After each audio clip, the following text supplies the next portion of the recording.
The massive space station Nexus Prime hung in the darkness between stars like a giant metal flower. Its 7 arms stretched out in perfect symmetry, each one built by a different alien race. Today the station buzzed with more activity than usual. Representatives from across the galaxy had gathered for what many considered the most important meeting in decades.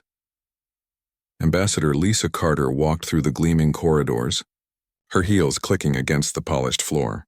She had been Earth's voice in the Galactic Council for 3 years now, and she had never seen the other delegates so agitated.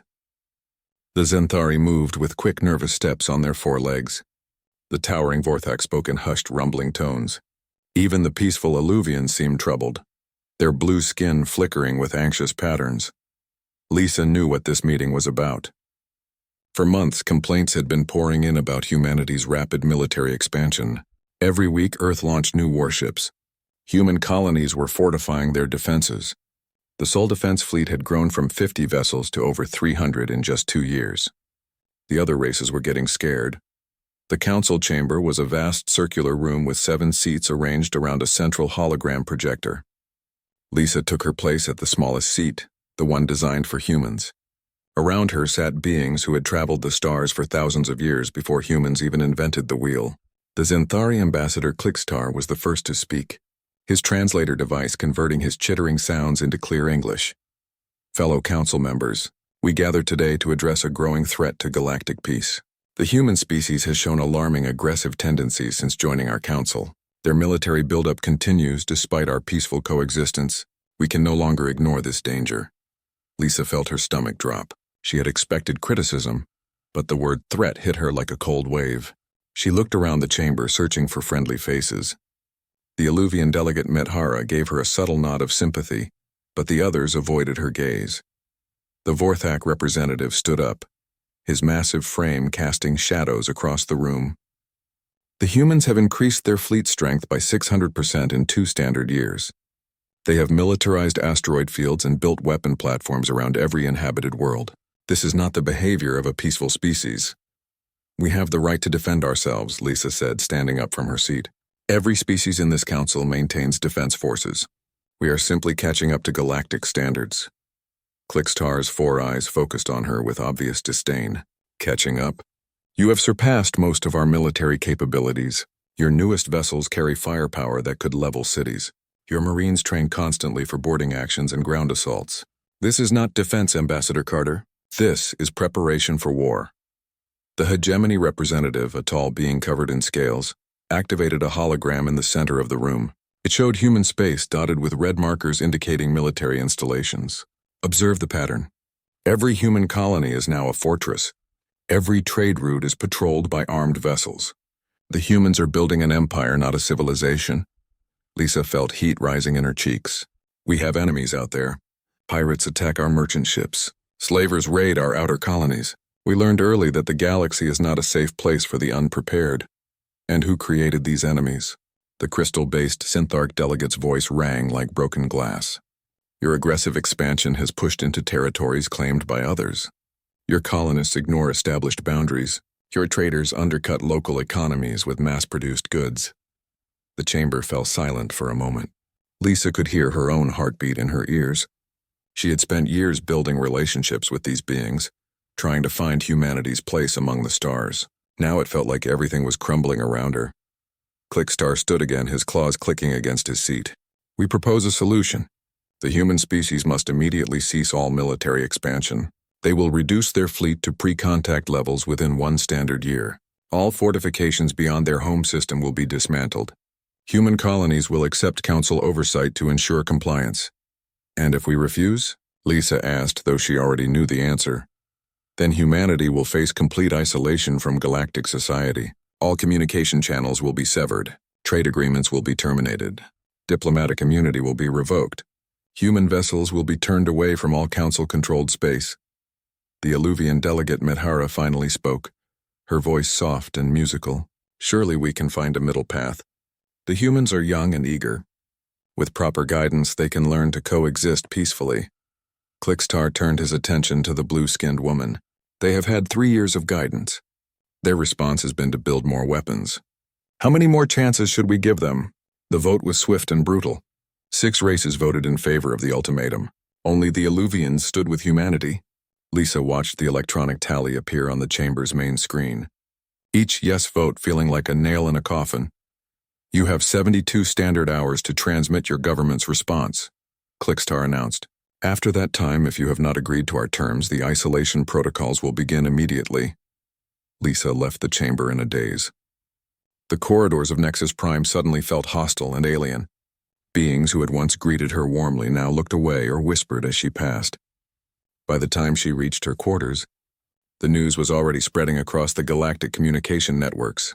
She activated her quantum transmitter and opened a channel to Earth. The familiar blue and green globe appeared on her screen, followed by the worried face of Admiral Steve Collins at Defense Command. "How bad is it, Lisa?" he asked without preamble. "As bad as it gets. Complete isolation if we don't surrender our fleets and accept alien oversight of our colonies." Collins ran a hand through his graying hair. "I'll need to brief the president immediately. What's your read on their resolve?" "They're terrified of us, Steve. Really terrified. I don't think there's any room for negotiation." Within hours, emergency meetings were taking place across human space. On Earth, President Helen Brooks convened her Security Council in the deep bunkers beneath the Capitol. On Mars, colonial governors argued through the night about their response. On distant frontier worlds, settlers checked their weapons and wondered if they were about to be cut off from home forever. Captain Jake Morrison received the news while his ship, the USV Liberty, was patrolling the outer reaches of the Centauri system. His communications officer handed him the coded message with shaking hands. Jake read it twice, then called his senior staff to the bridge. "Ladies and gentlemen, we may be about to find out just how tough humans really are," he told them. The countdown had begun. President Helen Brooks stood in the Situation Room deep beneath Washington, surrounded by screens showing human colonies scattered across 47 star systems. Each dot of light represented millions of lives that would be affected by her next decision. The room was packed with military leaders, cabinet members, and scientific advisors, all waiting for her words. "The choice is simple but not easy," she said, her voice steady despite the weight of the moment. "We can surrender our independence and live under alien control, or we can face the unknown alone." She paused, looking at each face in the room. "We've survived ice ages, world wars, and plagues without their help. We'll find our own way." The vote was unanimous. Humanity chose silence. 3 hours later, every communication channel to human space went dark. The quantum relay networks that had connected Earth to the galaxy for nearly a decade suddenly carried nothing but empty static. Trade ships approaching human colonies found their docking requests ignored. Diplomatic channels that had buzzed with constant activity fell silent. Dr. Alex Turner felt the isolation hit his research station first. Horizon's Edge sat at the far rim of human space, a small outpost dedicated to studying deep space phenomena. His team of 30 scientists had relied on regular supply runs from alien traders to supplement their basic necessities. Now, as he watched 3 hegemony cargo ships change course and jump to faster-than-light travel, without acknowledging their distress signals, the reality of their situation became clear. "Doctor, we've got maybe 4 months of food if we're careful," his supply officer reported. "The hydroponics bays are running, but they only provide about 30% of our nutritional needs." Turner nodded grimly. "Start rationing immediately, and get everyone working on expanding the growing facilities. We're going to be here for a long time." On the mining colony New Denver, Manager Kate Sullivan faced a different crisis. The massive extraction equipment that pulled rare metals from the asteroid belt had been built with a combination of human and alien technology. Without access to replacement parts and technical support, the machines were starting to fail. "The primary excavator is throwing error codes I've never seen," her chief engineer Danny Rodriguez reported. "The alien components are locked with some kind of security protocol. I can't even run diagnostics." Kate stared at the readouts on her tablet. New Denver provided rare Earth elements for dozens of human colonies. If the mining operation stopped, entire settlements would lose power within months. "Can we work around the alien systems?" Danny was quiet for a moment, then his face lit up with inspiration. "Maybe. The alien tech is more efficient, but it's not magic. If I can reverse engineer the core functions and replace them with human equivalents, we might be able to keep running." Do it. Take whatever resources you need. Danny dove into the project with the enthusiasm of a man whose life depended on success, which it did. He tore apart alien control systems and studied their inner workings. What he found surprised him. The alien technology was incredibly advanced, but it was also overly complicated. Humans could achieve the same results with simpler, more robust systems. Within weeks, Danny had developed new control algorithms that actually worked better than the originals. The mining equipment ran smoother and faster than ever before. Word of his success spread to other colonies facing similar problems. Meanwhile, in council space, the alien races watched and waited. The Xanthari delegate Clickstar checked the intelligence reports daily, expecting to see signs of human collapse. The Vorthak military commanders prepared for desperate human attacks on alien shipping. The hegemony economists calculated how long human colonies could survive without external trade. They'll come crawling back within a solar cycle, boasted the Vorthak representative at their weekly meeting. Their outer colonies will be the first to break. Those frontier settlements can barely feed themselves. The Xanthari were more cautious but equally confident. Our projections show complete economic collapse within 2 cycles. They simply cannot maintain their technology base without our support. Only the Alluvian delegate Medhara seemed worried. We may have underestimated their resilience. Humans have a history of thriving under pressure. History written by humans, Clickstar dismissed. Every species thinks they're special until reality sets in. But reality was setting in differently than the Council expected. On Mars, the massive terraforming projects continued without alien oversight for the first time in years. Dr. Jenny Walsh, the lead atmospheric engineer, discovered that human-designed processors were actually more effective at converting the Martian atmosphere than the alien systems they had been using. We've been so focused on copying their methods that we never explored our own potential, she told her team during a breakthrough moment. Our atmospheric processors work faster because they're designed specifically for Mars conditions, not adapted from generic alien templates. The Mars colonies began producing surplus food within months. Instead of depending on imports, they started shipping agricultural products to struggling settlements in other systems. On the military front, Admiral Steve Collins found himself commanding the most independent human fleet in history. Without council oversight, he could finally implement the tactical doctrines that alien military advisors had always rejected as too aggressive or unnecessarily risky. They taught us to fight like they, too, he explained to his staff officers. Stand in line, exchange fire, wait for superior numbers to win. But that's not how humans fight best. We're adapters, improvisers, survivors. The new human battle doctrine emphasized speed, unpredictability, and coordinated group tactics. Ships fought in small, fast-moving squadrons that could appear anywhere on a battlefield. Marines trained for boarding actions that alien militaries considered impossible. Fighter pilots developed combat techniques that worked specifically with human reflexes and thinking patterns. Captain Jake Morrison found himself at the center of these changes. His ship, the Liberty, became a testing ground for new technologies developed by human engineers working without alien limitations.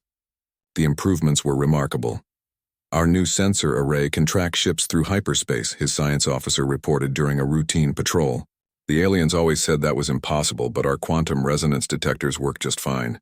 Jake smiled. Maybe impossible is just another word for we haven't tried hard enough yet. The breakthrough came 18 months after the blackout began. Dr. Susan Clark, working in the deep laboratories beneath Luna Base, made a discovery that would change everything. While analyzing salvaged alien technology, she found patterns that suggested the existence of much older, more advanced civilizations. The current galactic races didn't invent most of this technology, she told her research team. They found it, copied it, and then stopped innovating. But the original builders, whoever they were, designed systems that could be improved. Her team began following technological threads that the aliens had ignored for centuries. They found principles of physics that current galactic science considered theoretical impossibilities. Most importantly, they found evidence that the galaxy had once been home to beings far more advanced than anyone currently alive. As the second year of isolation began, human space was not collapsing. It was evolving. Colonies that had once struggled to survive were now thriving. Technologies that had been stagnant for decades were advancing rapidly. Most surprisingly, new human settlements were being established in systems that the Council had declared uninhabitable. The first alien scout to venture into human space in over a year brought back reports that shook the Council to its core. Not only had humanity survived isolation, they had grown stronger. Their ships moved with technologies that defied known physics. Their colonies had expanded into regions that should have been impossible to settle. Most disturbing of all, they seemed to be building something massive in the dark space between star systems. The Council's punishment had not broken humanity. It had set them free to become something entirely new, and the galaxy was about to discover just how dangerous that could be. Dr. Jenny Walsh stared at the quantum communication array she had built in the Mars Research Institute's deep underground laboratory. The device looked nothing like the sleek alien technology humans had used for years. Instead, it was a maze of crystalline matrices, electromagnetic field generators, and processing cores that hummed with barely contained energy.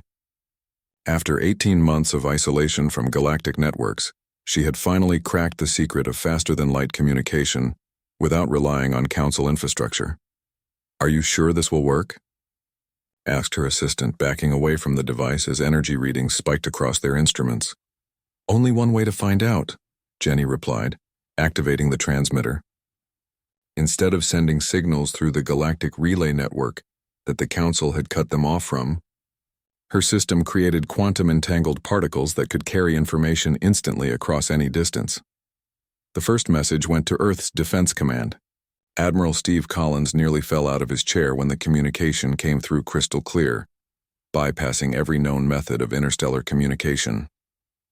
Within hours, every human colony was connected through Jenny's new network, creating an information web that no alien power could monitor or control.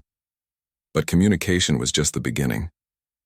Commander Ryan Peters stood on the bridge of the Defiant, humanity's first completely independent deep space exploration vessel. Unlike the hybrid ships humans had built with alien assistance, the Defiant used only human technology, much of it developed during the long months of isolation. "Hyperspace jump calculations complete," his navigation officer reported. "New drive system shows ready," Ryan nodded. The Defiant's faster-than-light drive worked on principles that human scientists had discovered while reverse engineering alien technology. Instead of copying alien methods, they had improved on them, creating a propulsion system that was both faster and more efficient than anything in current galactic use. "Take us out." The stars shifted around them as the Defiant entered hyperspace. But where alien ships traveled through predetermined lanes established millions of years ago, the human vessel carved its own path through dimensions that Council science insisted were impossible to navigate. Their destination was a star system on the edge of known space, one that alien surveys had marked as empty and worthless. Human deep space sensors had detected something different: artificial structures that registered as incredibly old and technologically advanced. When they dropped back into normal space, the crew of the Defiant found themselves looking at something that changed everything they thought they knew about galactic history. A massive ring structure easily the size of a small moon hung in the darkness around a dead star. Its surface was covered with geometric patterns that seemed to shift and change as they watched.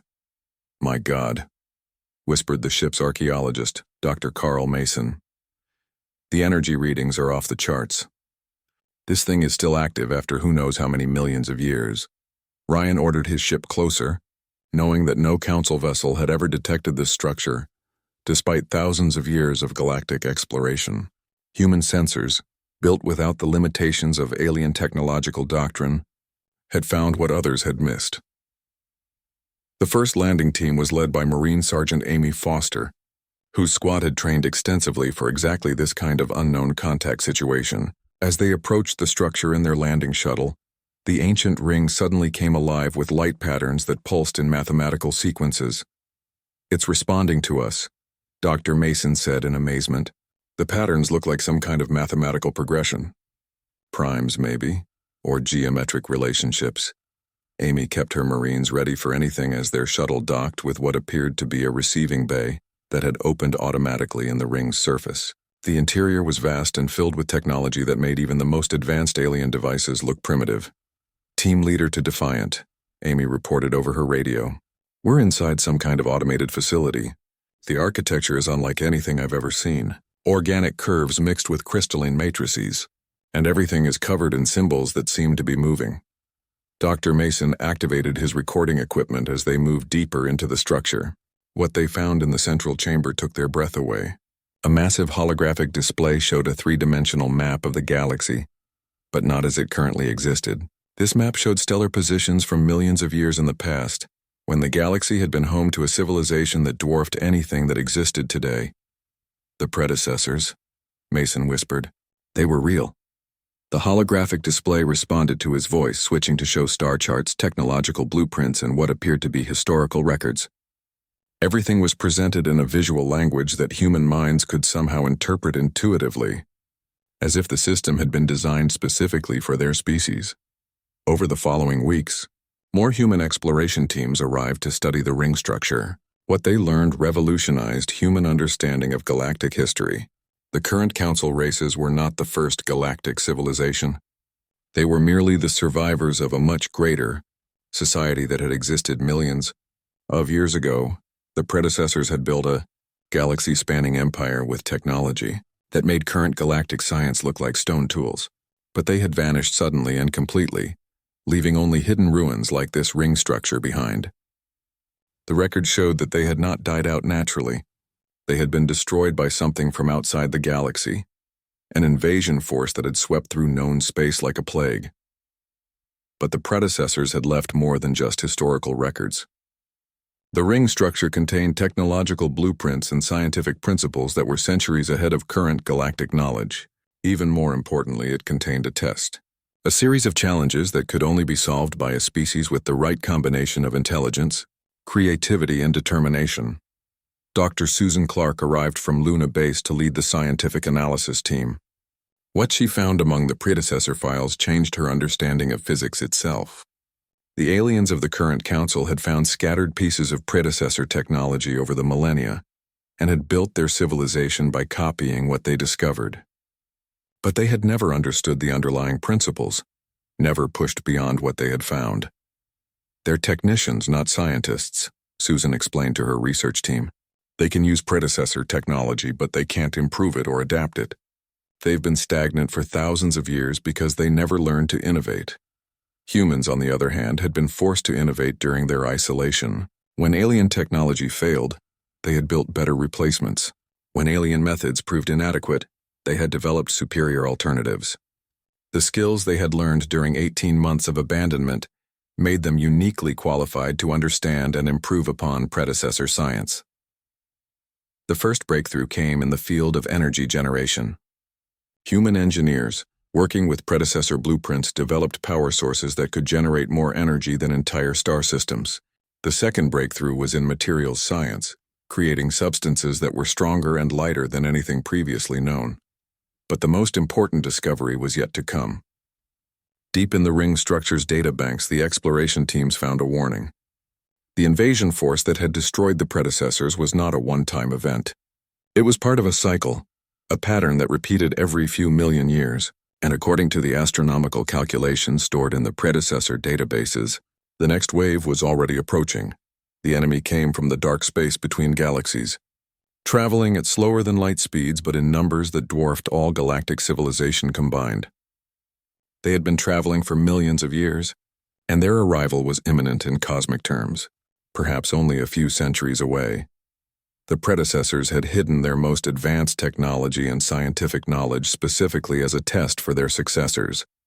Any species that could find and understand their ruins would inherit the tools necessary to face the approaching darkness. But it would require a level of technological development and innovative thinking that no current council race possessed. As news of the discovery spread through human space via Jenny's quantum communication network, the response was swift and decisive. Every human colony began contributing resources to what became known as the Predecessor Project. Scientists, engineers, and military leaders worked together to understand and adapt the ancient technology. Within months, human ships began appearing with capabilities that seemed to defy the laws of physics. They could travel faster than light without using established hyperspace lanes. Their weapons could penetrate any known defensive system. Their sensors could detect objects across galactic distances. But more importantly, Humans had learned something that the council races had forgotten. They had learned that survival sometimes required becoming something greater than what you were before. The isolation that was meant to be their punishment had become their transformation, and the galaxy was about to discover just how far humanity had evolved. Commander Velnox of the Zenthari Naval Scouts had been traveling through hyperspace for 6 standard days, approaching the edge of what had once been human space. His ship, the Swift Talon, was equipped with the most advanced sensor systems the Council could provide. His mission was simple: observe the collapsed human colonies and report on their current state. The Council expected to find desperate settlements struggling to survive without galactic support. Perhaps some colonies would have failed completely, their populations scattered or dead. The surviving humans would surely be ready to accept any terms for readmission to galactic society. Velnox had volunteered for this mission because he genuinely felt sorry for the humans. They had been stubborn and foolish, but they didn't deserve to suffer indefinitely. When he found them broken and desperate, he would recommend that the Council offer reasonable terms for their surrender. His first surprise came when his ship dropped out of hyperspace at the edge of what had been the human frontier. His sensors immediately detected dozens of artificial objects that shouldn't have existed: new space stations, mining platforms, defensive installations, all of them built with technology his computers couldn't identify. "This cannot be correct," Velnox muttered, recalibrating his sensors. The readings remained the same. Not only were the human colonies still functioning, they appeared to have expanded into previously unsettled systems. He ordered his ship deeper into human space, maintaining careful distance from any detected installations. What he found defied everything the Council had predicted. Human vessels moved through space using propulsion systems that left energy signatures unlike anything in galactic databases. Their ships seemed to ignore established hyperspace lanes, traveling through dimensions that Council science insisted were impossible to navigate safely. The most shocking discovery came when Velnox attempted to scan a human supply convoy. 3 massive cargo vessels were moving between colonies, escorted by warships that looked unlike any human designs he remembered. When his sensors locked onto the lead vessel, something impossible happened. Every system on his ship went dark. The Swift Talon drifted powerlessly as human vessels passed within a few thousand kilometers of his position. Their energy fields had somehow disabled his entire ship without any apparent effort. Most disturbing of all, the humans didn't even seem to notice his presence. They continued their journey as if crippling a Council scout ship was beneath their attention. It took 3 hours for Velnox to restore basic power and another 6 hours to bring his ship's systems fully online. By then, the human convoy was long gone, but his computers had recorded every detail of the encounter. The data was impossible to interpret. The humans had used some kind of localized field effect that had selectively shut down alien technology while leaving their own systems untouched. Captain Ben Taylor commanded the lead cargo vessel in that convoy, the merchant ship New Horizons. His crew had detected the alien scout ship immediately, but they had standing orders not to engage Council vessels unless directly threatened. The automated defense systems had simply disabled the alien ship as a precaution while they passed through the area. "Should we report this to command?" his security officer asked. Ben shook his head. "Council scouts have been probing our space for months now. Command knows about them. Our job is to deliver medical supplies to the Kepler colonies, not chase alien spies." The New Horizons and her escorts continued their journey, their holds filled with pharmaceuticals and medical equipment, produced by human colonies that had once struggled to feed themselves. The transformation of human space during 2 years of isolation was remarkable. Colonies that had barely survived were now thriving industrial centers. Settlements that had been dependent on alien trade were now exporting surplus goods to other human worlds. Meanwhile, on Luna Base, Dr. Susan Clark was working 18-hour days trying to understand the flood of new technologies that human scientists were developing from predecessor knowledge. Her teams had cracked the secrets of quantum manipulation, allowing them to create matter from pure energy and manipulate fundamental forces in ways that current galactic science considered impossible. "We're not just learning their technology," she explained, to a conference of senior researchers via quantum communication. "We're understanding the principles behind it. The predecessors didn't just build advanced devices, They mastered the underlying structure of reality itself. The most significant breakthrough had come from studying predecessor warnings about the approaching extragalactic invasion. The ancient race had left detailed records of their enemies' capabilities and tactics. More importantly, they had developed countermeasures. Weapons and defensive systems specifically designed to fight entities that existed partially outside normal space-time. Human military engineers were now building the first generation of these weapons. They were installing them on new classes of warships that bore no resemblance to anything in current galactic service. The vessels used hull materials that could exist in multiple dimensions simultaneously, making them nearly impossible to target with conventional weapons. Their power systems drew energy directly from vacuum fluctuations, providing virtually unlimited endurance.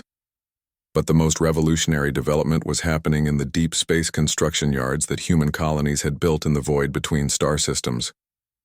Massive structures were taking shape there, projects so large that they could be seen from light years away by sufficiently advanced sensors. When Commander Velnox finally reached the inner human systems, he found installations that challenged his understanding of engineering possibilities. Orbital rings around entire planets, space elevators that stretched from planetary surfaces to orbital shipyards. Most impressive of all, a partially completed structure that appeared to be some kind of massive weapon platform, easily the size of a small moon. His ship's computers estimated that the construction projects he was observing would have required the industrial output of hundreds of worlds working together for decades. Yet the humans had apparently built them in less than 2 years using resources from fewer than 50 colonized systems. The answer lay in the revolution that had transformed human manufacturing during their isolation. Without access to alien industrial methods, human engineers had been forced to develop new approaches to construction and resource processing. They had created automated systems that could convert raw asteroid material into finished components with unprecedented efficiency. More importantly, they had learned to work with materials and energy sources that the Council races had never mastered. Velnox spent 2 more days gathering intelligence before retreating to the edge of human space. His ship's databanks were filled with readings that his superiors would find difficult to believe. Human technology had advanced far beyond anything the Council possessed. Their industrial capacity had grown exponentially. Most disturbing of all, they were clearly preparing for some kind of massive military operation. As the swift Talon jumped back into hyperspace, heading for Council territory, Velnox reviewed his mission logs one final time. The humans he had been sent to observe were not the desperate survivors he had expected to find. They had become something entirely new, a technological civilization that operated by principles the rest of the galaxy didn't understand. When he reached Nexus Prime and presented his findings to the Council, the reaction was immediate and explosive. The Vorthak delegation demanded immediate military action. The hegemony representatives insisted that the data had to be fabricated. The Zenthari called for additional reconnaissance missions to verify the impossible readings. Only the Alluvian delegate Medhara seemed to grasp the true implications of Velnox's report. While the others argued about human capabilities, she focused on the larger question of why humanity had developed such advanced technologies so quickly. They were not building randomly, she pointed out during the emergency council session. Every installation, every weapon system, every technological advancement follows a pattern. They are preparing for something specific, something that requires capabilities far beyond anything needed for defense against Council forces. The question that no one wanted to ask was simple. What did humanity know that the Council did not? And why were they building weapons designed to fight an enemy that didn't exist in current galactic space? The answer to that question would soon shake the foundations of everything the Council believed about their place in the universe. The emergency session of the Galactic Council erupted into chaos as Commander Velnox finished presenting his reconnaissance data. Holographic displays showed impossible readings from human space, ships that moved faster than current physics allowed, energy signatures that suggested power sources beyond known science, and construction projects that dwarfed anything in galactic history. This data cannot be accurate, declared the Vorthak military commander, his massive frame shaking with indignation. No species develops this rapidly.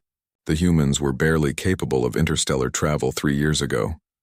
Centauri Ambassador Clickstar studied the readings with his 4 eyes, his claws clicking nervously against the table. If these readings are correct, human military capabilities now exceed our own by several orders of magnitude. This makes them the greatest threat the galaxy has ever known. The hegemony representative activated additional sensor data from their border monitoring stations. Our long-range detectors confirm some of these readings. Human vessels have been detected moving through regions of space that should be impossible to navigate. They appear to be using travel methods that bypass known hyperspace lanes entirely. But it was the Synthark delegate who identified the most disturbing element in Velnox's report. Her crystalline form resonated with harmonic frequencies as she spoke. Observe the construction pattern in the deep space installations. These are not defensive positions or manufacturing facilities. The energy-focusing arrays and dimensional anchor points suggest weapons designed to target entities that exist partially outside normal space-time. The council chamber fell silent as the implications sank in. The humans weren't just building advanced technology, they were preparing to fight something that current galactic civilization couldn't even detect, much less combat. Alluvian delegate Medhara was the first to voice what everyone was thinking. What do the humans know that we do not? The answer came 3 days later in a way that shocked the galaxy to its core. Every communication relay in council space suddenly activated simultaneously, carrying a transmission that bypassed all known security protocols. The message was addressed to the Galactic Council, but it was broadcast on every frequency to every inhabited world in known space. Ambassador Lisa Carter appeared on the transmission, but she looked different from the woman who had left Nexus Prime 2 years earlier. Her bearing was more confident, her eyes holding knowledge that seemed both ancient and terrible. Members of the Galactic Council, she began, her voice carrying clearly across the vast distances between stars. 2 years ago, you chose to silence humanity, believing that isolation would force us to accept your terms. Instead, you gave us the greatest gift possible, the freedom to discover our true potential. The transmission switched to show footage from human space. Massive shipyards constructing vessels that looked like no design in galactic history. Industrial installations that processed entire asteroids into finished components in a matter of hours. Most impressive of all, the massive ring-shaped structure that human engineers were building in the void between galaxies. During our isolation, we discovered ruins left by the galaxy's previous inhabitants, beings you call the predecessors. We learned that you and your civilizations are not the first to rule the stars. You are merely the most recent survivors of a cycle that has repeated itself for millions of years. The holographic display changed to show star charts spanning millions of years of galactic history. Ancient civilizations rose and fell in patterns that revealed a terrible truth. Every few million years, something swept through the galaxy, destroying advanced civilizations and leaving only scattered survivors to rebuild from the ruins. The predecessors left us a warning and a test. The destroyer comes from the void between galaxies, traveling at slower than light speeds but in numbers that dwarf all current galactic civilization.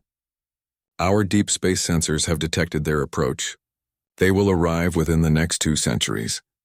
Admiral Steve Collins appeared on the transmission, standing before a tactical display that showed the edge of known space. For the past year, our long-range monitoring stations have been tracking the approach of what can only be described as a mobile civilization.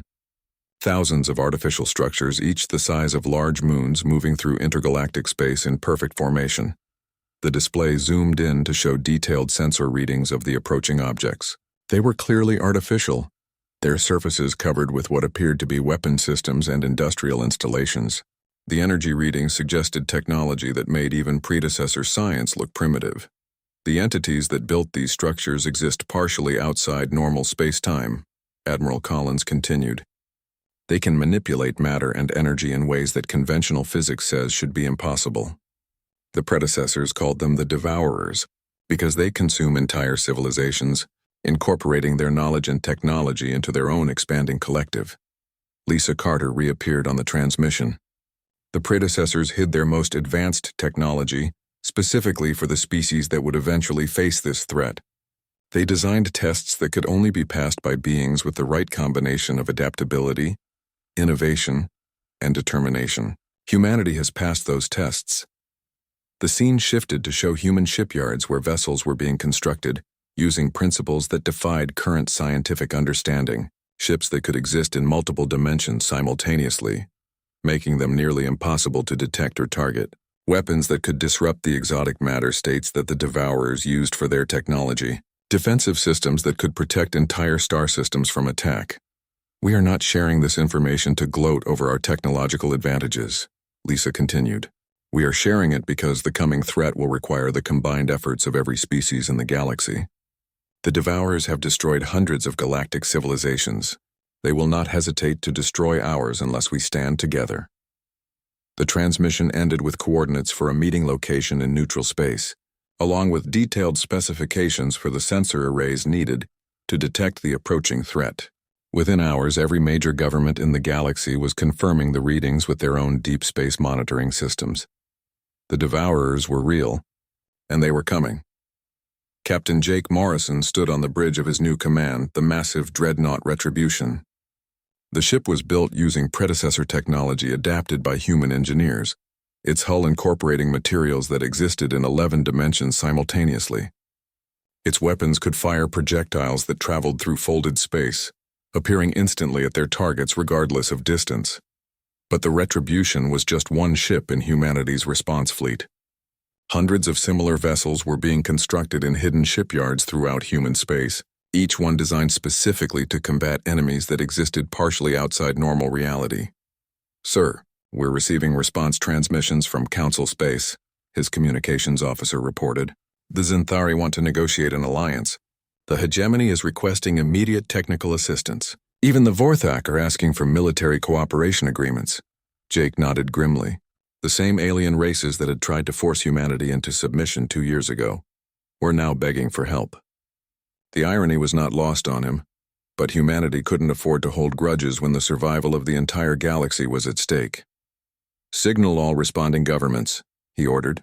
"Humanity accepts their requests for alliance, but they will fight alongside us as equals, not as subjects. The age of Council dominance over galactic affairs is over." The transformation was remarkable. Within weeks of humanity's revelation, the galaxy's greatest engineering project in recorded history began taking shape. Human-designed sensor networks stretched across intergalactic space, monitoring the approach of the Devourer fleet. Manufacturing facilities on hundreds of worlds began producing weapons and defensive systems based on predecessor technology. But the most significant change was in the galactic power structure itself. The council races that had once dictated terms to younger civilizations found themselves looking to humanity for leadership and protection. The species that they had tried to silence had become the galaxy's only hope for survival. As the massive construction projects continued, and the combined fleets of 100 worlds prepared for the greatest battle in galactic history, one truth became clear to everyone involved. The Council's decision to isolate humanity had been the greatest strategic mistake in recorded history. By forcing humans to stand alone, they had accidentally created the one force capable of standing against the approaching darkness. The silence that was meant to be humanity's punishment had become the galaxy's salvation, and now every species would learn what humans had discovered in their isolation. Sometimes the greatest strength comes from being forced to face the impossible alone.